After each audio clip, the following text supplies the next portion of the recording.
Good morning guys, it's our last day at the Bitch Hole bungalow.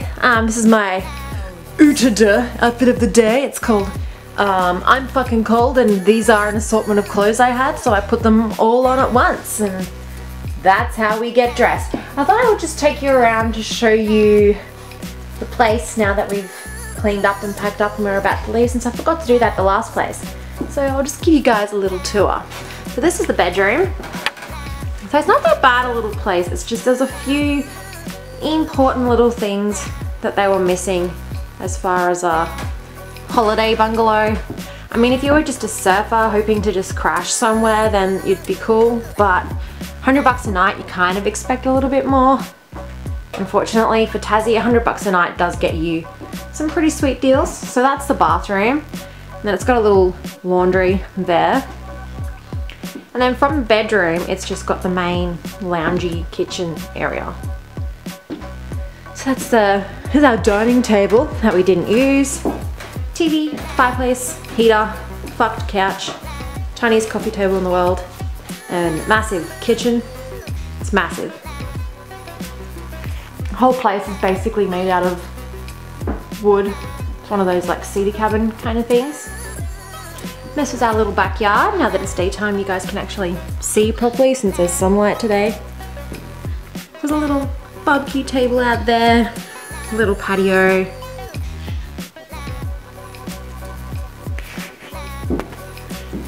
And then out the front, there was a barbecue here, which we didn't use because it was way too cold to be out here.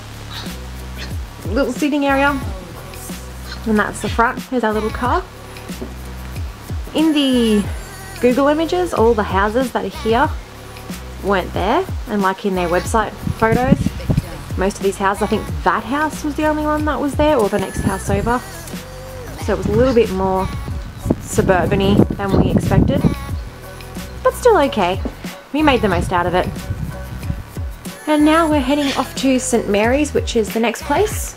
We're probably not going to be able to check into there until like fucking 2, and it's 10 o'clock now, so we're gonna go all the way up the north coast to a place called the Gardens, along with Bay of Fire is, and apparently it looks amazing there, so yeah, we'll take you guys along again.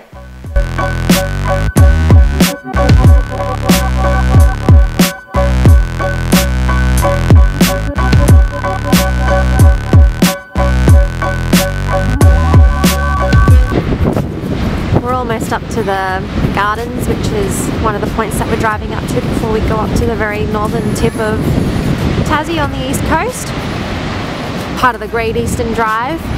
So you've just stopped off at a little beach called Swim Cart Beach, I think it's called, and there's this amazing deserted surf beach here. So further up there, that would be the Gardens. The sand's really white. It's like a Gold Coast beach, weirdly enough. And then down there, that's St. Helens, that you can see that little town. I just thought we'd stop here, chill for a little bit, enjoy the view, and then keep heading up north.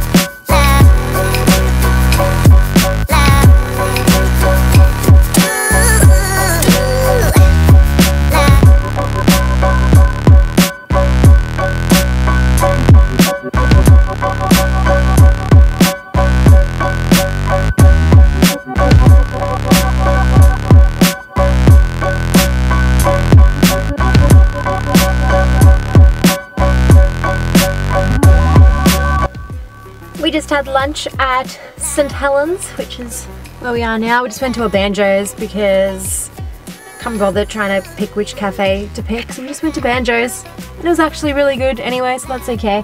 Now we're getting some petrol and we're gonna head up to as far north on the east coast that we can get to. So at the moment we're in St. Helens, which is the bottom side you guys can see there. And we drove to the gardens, which is that circled out area before, so we're looking at all the views. So we came back to St. Helens for lunch, and now we're gonna head up that road past the Mount William National Park and go right up to that top to Cape Portland. I think it's called Cape Portland, where you can see out to Swan Island. So that should be awesome. Hopefully we'll have some good views from the very top over there. As you can see, like, that's the rest of Tassie. We've come quite a long way. See that little guy walking off? That's a wombat. He was right next to the car before, but by the time we pulled up, we didn't want to pull up right next to him. He's wandered off into the wind farms. We're almost at the very end of the northern east side tip of Tassie now. We've seen 7 dead wombats, so we're pretty damn excited to see our first happy, fat, alive one wandering off. Bye, Mr. Wombat. So cute. So fucking cute. So this is it, guys. We are at the very northern tip of Tassie on the east side.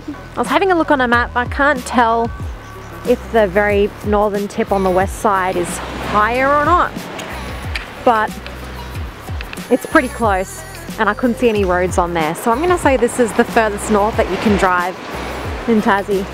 So we've done south, and I think we did east, and now we've done north. So you can't really drive out on there, but this is amazing.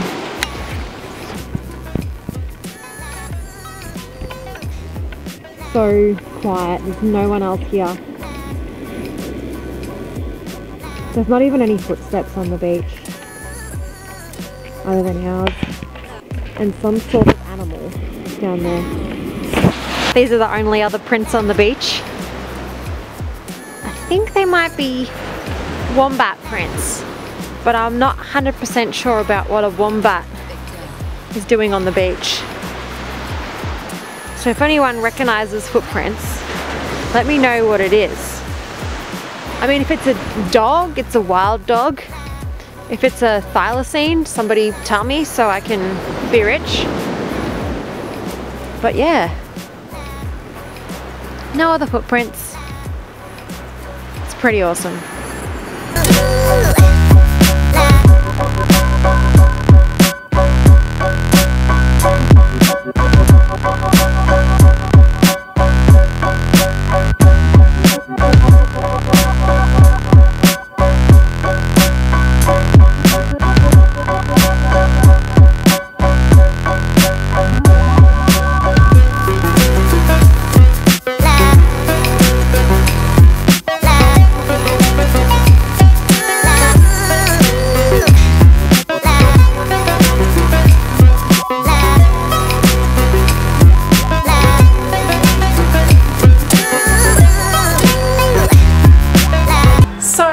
Much trepidation and pooping in our pantaloons, we made it to this place. Also, we were trying to use the gate key to open the front door for a solid, I don't know, 10 minutes, slowly descending into panic and madness before we realized that we were using the gate key to try and open the front door. This place is literally in the middle of nowhere. I have no phone reception, but they have a landline phone here, which is amazing. Now this place here was also $100 a night, which is the same as the beach hole bungalow that we've just come from. And just to give you guys a little bit of reason why we were so unimpressed with the other place, Tasmanian accommodation, especially ones that you book through independent people, like private accommodation, like through stays, is incredibly cheap. Like, people say that Tasmania is expensive. Everything we've come across is at least 30 to 40% cheaper than what it is from where we are on the Gold Coast in Brisbane. So it's cheap here.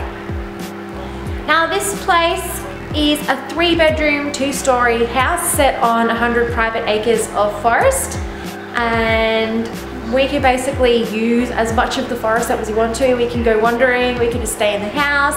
There's 3 bedrooms, there's 2 of us, so we're gonna close up 2 of the bedrooms.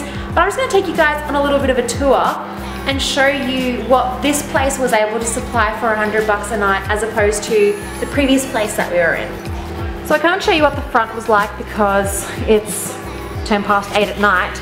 We didn't get in until 7 o'clock. But as you walk in, there's like a little entrance bit in there. As you walk in, you walk into the kitchen, which is this full-size kitchen here. Full fridge, full sink, full dining area. You know, you got a microwave, a full oven and stove. Thank you, microwave. And then you got this sweet stove that apparently is still working. It's a wood-fired old school stove. And that flue goes right up to the bedroom above it, which heats that if you ever use it. Yeah, basically everything you need to live here indefinitely. They also give you things like cereals, and I just found this magical cupboard in here, which is a full pantry filled with food. There's even like pasta and flour, baking stuff, everything inside there. And all the rest of that is, you know, all the plates and things like that. They also gave us this hamper here. It's just this portion of it, not the junk that's around it. And they also gave us cheeses and things like that, which are in the fridge there, which we've already ravaged through. Cheeses and fudge and ginger beer. And then through here is the bathroom. Full-size bathroom. Hi. And, you know, this kind of stuff happening. Full-size bath, 1 million towels. The other place just had 1 towel each. And it's got like soap, shampoo, conditioner, full bottles of it, heaters. Then through the kitchen to the other side, you have the bedroom that I guess would be like the kids' bedroom if you had kids. So it's got a bunk bed with a single on the top and a double on the bottom, and then there's like cot room and things like that. So that's that room, but we're not using that, so we're just gonna shut it off to conserve the heat. Then we have this dining area over here, which seats 7 bajillion. Got a breakfast bar that overlooks the forest. And it's got curtains here, which I think is a really good idea because it keeps the heat in. Through here, we have our lounge room. Hi there. Good morning. What happened? Serious accident? Serious accident.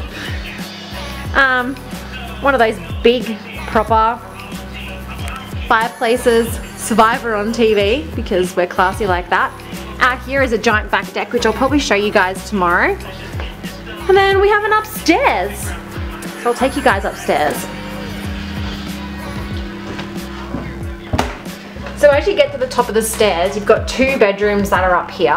I'll show you the second bedroom first. So this is a pretty decent sized bedroom. It's got either a queen or a king size bed, I'm not 100% sure, it's huge. And then this is the flue from the oven that was downstairs. And it's got its own TV, you know, chest of drawers, heaps of extra stuff, coat hangers, places to hang your stuff. Chairs in bedrooms that are just beside the bed creep me out. And then up here, in its own like little area, is the main bedroom, which is where we're going to be. And this is the flue from the main fireplace that you saw downstairs. It's so nice and warm right now, which is warming up this whole bedroom area. We have this amazing bed. Yes, yes, yes. Also though, this bed is like up to my hips, so I'm not 100% sure how to get in. I think there's a step around this side for short people. Yeah, so I'm gonna have to use the step, and you'll have to just figure out how to get up on the other side. And then of course there's another TV, it's got a DVD player, chest of drawers, heaps of storage. We're only here for 2 nights, unfortunately. We could stay for, I don't know, a year or 2. So yeah, that's the house. For $100 a night. It's just funny that these guys were able to do all of that amazing stuff for only $100 a night. And the other place could barely give us a box to stay in. But there you go. I think that's the surcharge of seaside towns. Like the proximity to the beach seems to affect the price a lot, which is silly because St Mary's is only like 15 minutes from the beach anyway. Everything in Tasmania is less than an hour and a half from the beach if you're in the centre of Tasmania. So now we're gonna have dinner, if mine is cooked yet. And tomorrow we're probably just gonna head out to the main town of St Mary's, just have a look at what's there. It's probably not much, but I think for the last day and a half we're just gonna mooch around this place and try and make the most of it because it's in a really amazing place. So yeah, I'll see you guys in the morning.